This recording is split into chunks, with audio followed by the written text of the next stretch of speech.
যে কোনো এয়ারলাইন্স বা যে কোনো একাডেমি যেটা দেখে যে তার মধ্যে সে পড়াশোনায় ভালো কিনা বা তার অ্যাপটিটিউড ভালো কিনা, তার রেজাল্ট ভালো কিনা। কারণ এখানে যে সমস্ত সাবজেক্টগুলো পড়ানো হয় এগুলো বেসিক্যালি সায়েন্স রিলেটেড সাবজেক্ট।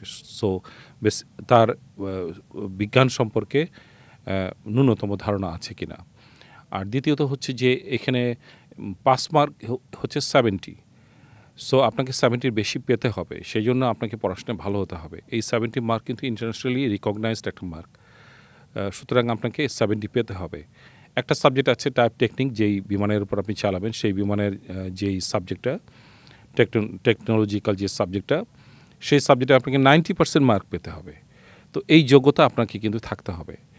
সুতরাং আপনি টাকা পয়সা দিয়ে যোগদান করলেন, আপনি পরীক্ষার পর পরীক্ষা দিচ্ছেন কিন্তু পাশ করতে পারছেন না, এটা কিন্তু গ্রহণযোগ্য নয়। সুতরাং সেটা আপনাকে প্রথমেই ভেবে নিতে হবে যে আপনি এই জিনিসটা, আপনি এই চ্যালেঞ্জটা নিতে পারবেন কি না।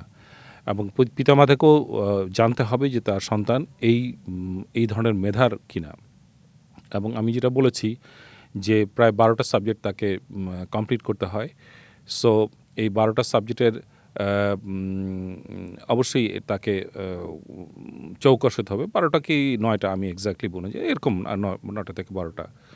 এবং এটার পাশ করার পরই সে কিন্তু প্লেন চালানোর উপযুক্ত হয় এবং প্লেন চালায়। তবে এটাই শেষ না, আমি যদি আর একটু ব্যাখ্যা করি, সেটা হচ্ছে যে এটা হলো আপনি ফ্লাইং শেখার জন্য আপনি উপযুক্ত হলেন, কিন্তু আপনি যখন লাইসেন্সের জন্য অ্যাপ্লাই করবেন তখন আপনাকে নতুন করে পরীক্ষা দিতে হবে এবং সেটা হবে ওই একাডেমির আন্ডারে, সেটা হবে সিভিল এভিয়েশনের আন্ডারে, মানে বাংলাদেশের যারা আইন সিভিল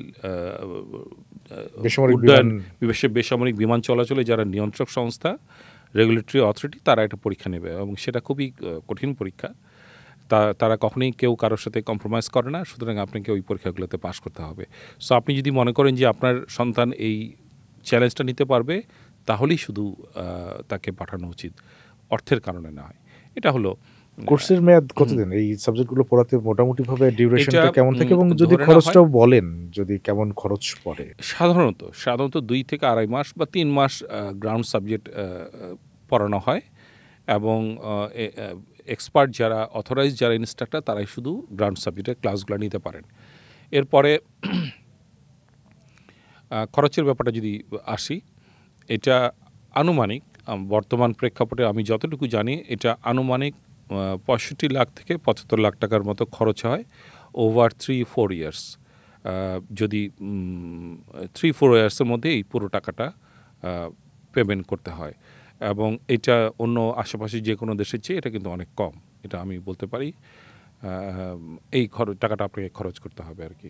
এত কিছুর পরে যখন লাইসেন্স পেল, লাইসেন্সের ক্যাটাগরি তো আছে নিশ্চয়ই? লাইসেন্সের ক্যাটাগরি আছে। প্রথমে আপনাকে স্টেপ আপনাকে কিছু পার হতে হবে। আপনি অ্যারাউন্ড 45 আওয়ার্স ফ্লাইংয়ের পরে আপনি প্রাইভেট পাইলট লাইসেন্স পাবেন এবং তারপরে অ্যারাউন্ড 150 to 180 আওয়ার্স পরে আপনি কমার্শিয়াল পাইলট লাইসেন্স পাওয়ার জন্য। এতদিন ফ্লাইং করবে কিভাবে?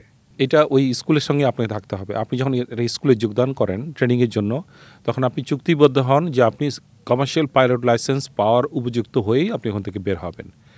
মানে আপনি ঢুকলেন, আপনি 15 দিন ক্লাস করলেন বা 1 ঘন্টা 15 ঘন্টা চলে আসলেন, এটা কিন্তু হবে না।